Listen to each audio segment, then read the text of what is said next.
Hi, it's April 2nd, and we are still not in school. Schools are still closed due to the coronavirus outbreak. And not only are schools closed, but a lot of things that we normally do in our everyday life, we aren't able to do or asked to stay home. And if this outbreak hadn't happened, today would have been opening day at Fenway Park.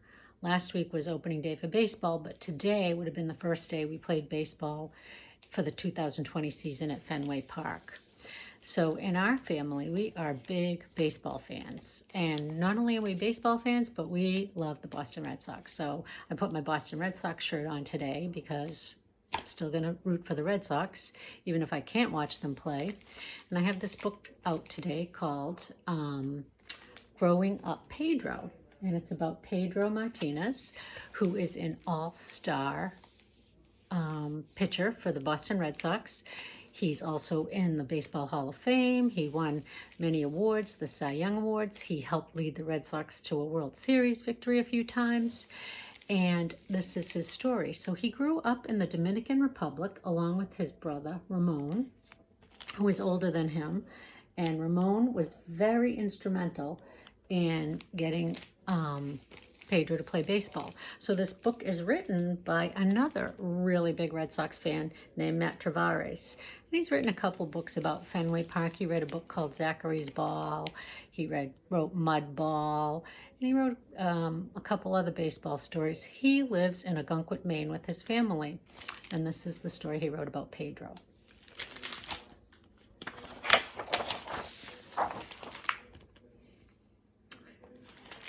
Here's a quote. It says, by Pedro Martinez. He said this in 1998. He said, "Ramon is the biggest reason I have gotten where I am. He is the great one in this family. I am still Ramon's little brother."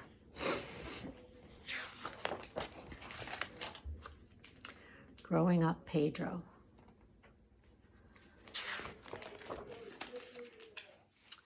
The Dominican Republic, 1981. One sunny day in the village of Manauguayabo, not sure I pronounced that correctly, Pedro Martinez sits in the shade and watches the older boys play. He wants to play too, but his big brother, Ramon, says he's too little. The boys are using a hard ball, and Ramon says it's too dangerous. Pedro is mad, but he knows Ramon is just looking out for him. Ramon is always looking out for Pedro. Despite his anger, Pedro watches Ramon pitch. He is the greatest pitcher Ramon has ever seen.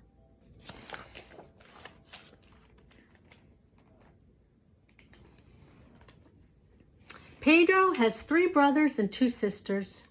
Ramon is the oldest brother. Ramon, the oldest brother, is the baseball star of the family. Pedro wishes he were as tall like Ramon. He wishes he could throw hard like Ramon. He spends hours out behind the little shack where they live, throwing rocks at the mango trees. He tries to hit only the ripe ones, just like Ramon taught him. Pedro loves playing baseball.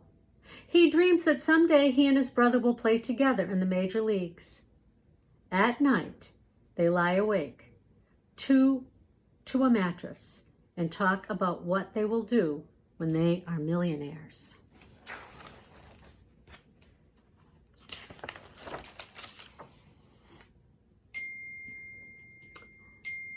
By the time Ramon is 15, he is pitching against grown men in games around Santo Domingo. Sometimes Pedro walks for miles just to watch him pitch. At 16, Ramon is the youngest player on the Dominican national team. The Los Angeles Dodgers offer him a contract. They pay him $5,000. Not much for the big league standards, but more money than the Martinez family has ever seen. Ramon uses some of the money to buy his little brother Pedro his first real baseball glove.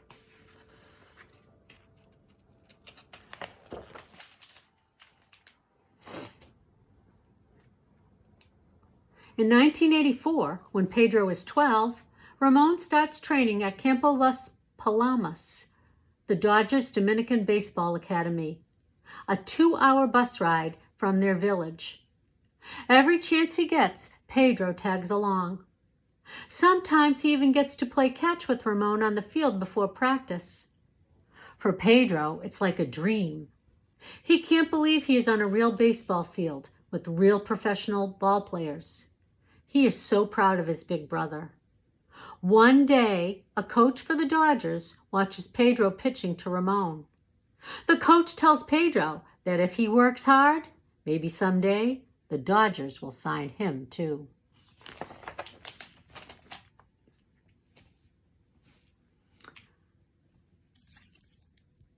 In 1985, days before his 17th birthday, Ramon leaves for his first season in America. Pedro is so happy for Ramon, but it breaks his heart to see him go. Now that Ramon is gone, Pedro is more determined than ever to make it to the major leagues. Every day he practices and practices. For Ramon, adjusting to life in America is not easy. When his team stops to eat at a restaurant, he doesn't know what to order because all the menus are in English. He can't talk to anyone. Ramon tells Pedro all about it. He wants to make sure that when it's Pedro's turn, his little brother is ready.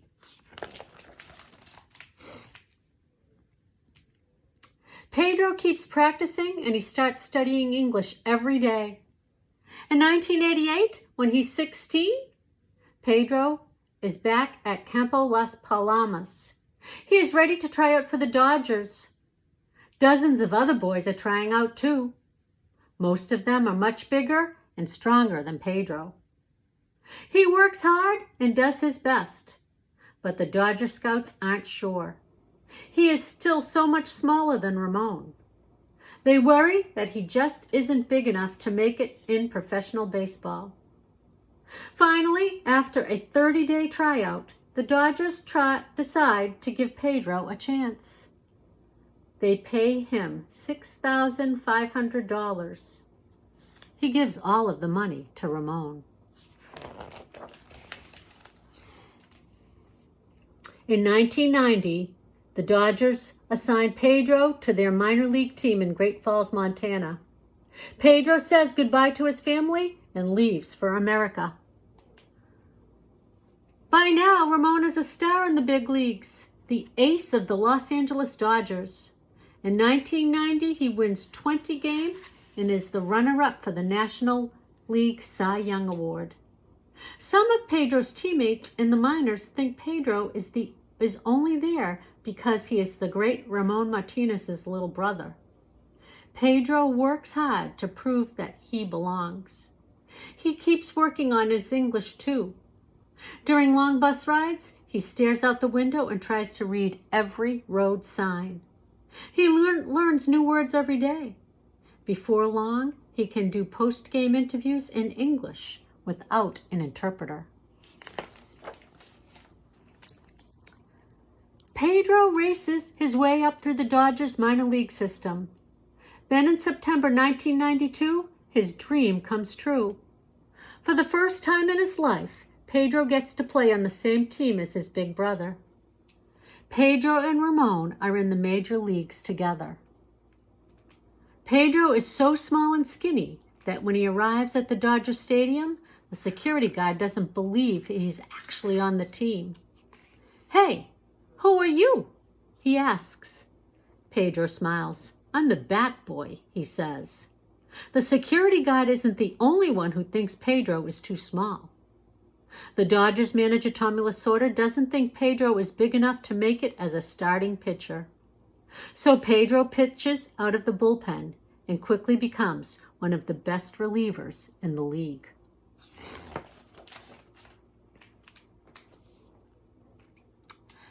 After the 1993 season, Pedro gets a call from the general manager of the Dodgers. He can't believe the news. He's been traded to the Montreal Expos. At first, Pedro is devastated. He doesn't want to leave Ramon and move to a new city where he doesn't know anybody. He works so hard to learn English, but most people in Montreal speak French. Ramon calms Pedro down. He tells his little brother that maybe this could be good for him. The Dodgers were never going to let him be a starting pitcher. Maybe in Montreal he'll get his chance. It turns out that Ramon is right. Pedro goes to Montreal in 1994 and immediately joins the starting rotation. Every time he takes the mound, he remembers everyone who doubted him. With every pitch, he tries to prove them wrong.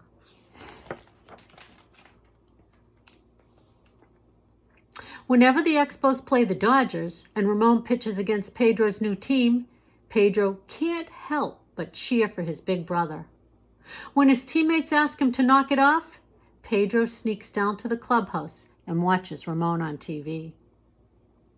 On August 29, 1996, Pedro and Ramon are scheduled to pitch against each other. Pedro doesn't want to do it. He never wants to root against Ramon. Ramon explains to Pedro that it's just something they've got to do. Pedro and Ramon both pitch well. As Ramon takes the mound in the ninth inning, with the Dodgers leading 2-1, he sees Pedro in the Expos dugout. Pedro smiles, relieved that it's almost over and happy to lose to his big brother. In 1997, Pedro is the best pitcher in the National League, even better than Ramon. He can throw a 97-mile-per-hour fastball, a curveball that makes hitters' knees buckle, and a changeup that is almost impossible to hit. Pedro is a superstar now. The Expos know they can't afford to pay him. So a week after he wins the 1997 National League Cy Young Award, they trade him to the Boston Red Sox. In December, Pedro flies to Boston and signs a 6-year, $75 million contract with the Red Sox, making him the highest paid baseball player of all time. In the summer of 1998, on days when Pedro pitches, the streets of Boston buzz with anticipation. By game time, Fenway Park is packed. Fans wave Dominican flags and chant his name, Pedro, Pedro, Pedro. But 1998 is not a good year for Ramon. Pitching for the Dodgers on June 14th, he tears a muscle in his shoulder. The team doctor tells him he needs surgery. Ramon worries that he might never pitch again. Pedro tells his big brother not to give up. After his operation on June 30th, Ramon spends the rest of the season working to rebuild the strength in his injured shoulder and watching his little brother on television.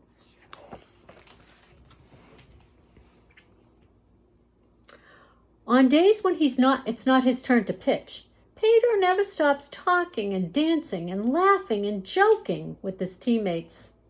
One night, to get him to settle down, his teammates tape him to a pole in the dugout. Pedro loves every minute of it. But when it's his turn to pitch, Pedro is very serious. All day he is quiet and focused. When he takes the mound, he imagines he's a lion fighting for his food. In 1999, Pedro has one of the greatest seasons any pitcher has ever had. He wins 15 games before the All-Star break. He is the starting pitcher in the All-Star game and dazzles the home crowd at Fenway Park by striking out 5 of the 6 batters he faces. Meanwhile, Ramon is working hard to get back on the field. Late in the 1999 season, he makes it all the way back to the major leagues and joins Pedro on the Red Sox bench. During the game, they sit together in the dugout. They coach each other and help each other. With his big brother by his side, Pedro is better than ever. On October 9, 1999, with the Red Sox facing elimination from the playoffs, Ramon leads the team to a victory over the Cleveland Indians to keep Boston's season alive.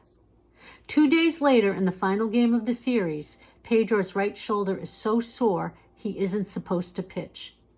But with the score tied 8-8 in the fourth inning, he enters the game. Even though he can't lift his arm up high enough to throw a good fastball, he pitches 6 no-hit innings to send the Red Sox to the American League Championship Series.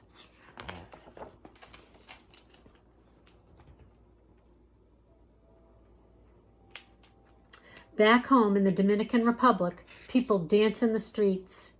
Kids tie scraps of metal to their bikes and ride through the darkness. Sparks light up the night like fireworks.